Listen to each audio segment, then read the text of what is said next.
Start. प्रिय विद्यार्थियों, आज 3 जनवरी 2023 है और अपन आज जो पढ़ रहे हैं 3 जनवरी 1831 की बात कर रहे हैं सावित्री ज्योतिराव फुले की, जिनका कि आज जन्मदिन है। 192 उनकी आज अपन जयंती मना रहे हैं। उनका जन्म 3 जनवरी 1831 को माली समुदाय में होता है और उनकी मृत्यु हो रही है 10 मार्च 1897 को। प्लेग से इनकी मृत्यु होती है और चूंकि ये बहुत बड़े समाज सुधारक थे, एक बच्चे को प्लेग हो गया था, उसको सेवा शुश्रूषा करते हुए इनकी मृत्यु होती है प्लेग से। ये भारत की पहली महिला शिक्षिका कहलाती हैं और भारत की नारीवाद की जननी, मदर ऑफ इंडियन फेमिनिज्म भी कहलाती हैं और इन्हें आधुनिक भारत की पहला नारीवादी भी कहा जाता है। तो अब अपन इनकी ऐतिहासिक पृष्ठभूमि देखते हैं कि आखिर इन्होंने उस परिस्थिति से कैसे सामना करके और आज इनका इतना नाम हो रहा है। यदि अपन इनकी पृष्ठभूमि देखते हैं तो देखते हैं कि 1840 में इनका 14 वर्ष की आयु में विवाह होता है। तब ये अनपढ़ थी। ज्योतिबा फुले जो हैं इनके पति थे। इनके जो पति थे वही गुरु, समर्थक और इनके वो संरक्षक भी थे। ऐसा कहा जाता है कि पितृसत्तात्मक समाज का विरोध इन्हें बहुत झेलना पड़ा।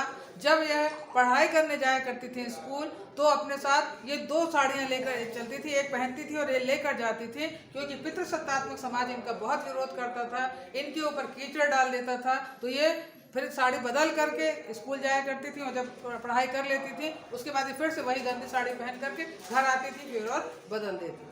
और ये कहा जाता है कि इनके ससुराल में लोग इन्हें पढ़ाना नहीं चाहते थे, ससुर इन्हें पढ़ाना नहीं चाहते थे।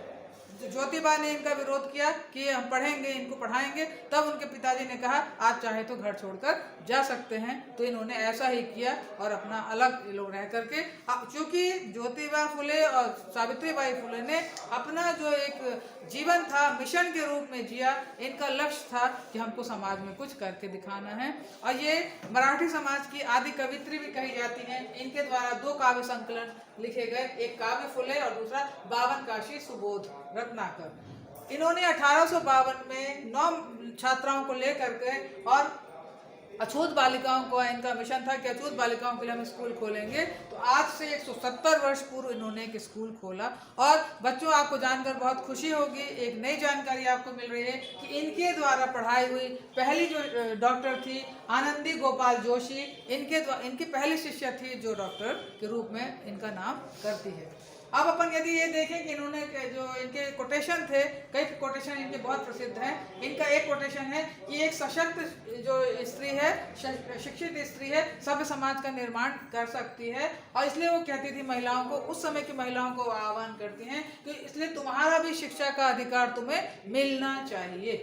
और उनका ये कहना था कि हमारा इतिहास बताता है कि पूर्व समाज में भी महिलाएं विदुषी थी। उनका मतलब गार्गी और मैत्रेय से था। आह्वान करके वो कहती है कि कब तक आप गुलामी की जंजीरों में जकड़ी रहेंगी, उठो और अपने अधिकारों के लिए संघर्ष करो।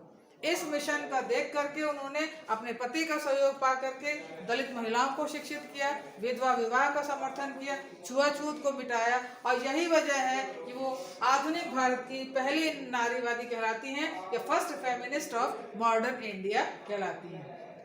इनको मरणोपरांत कई पुरस्कार मिले और आज भी भारत सरकार, कई राज्य सरकारें इनके को याद करते हुए कई पुरस्कार इनके नाम से दिए जाते हैं।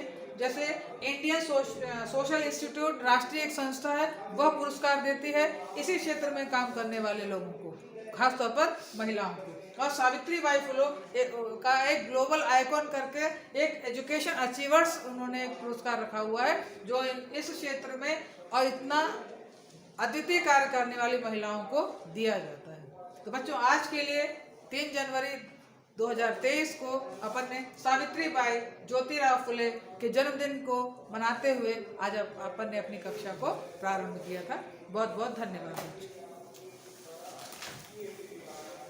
ठीक।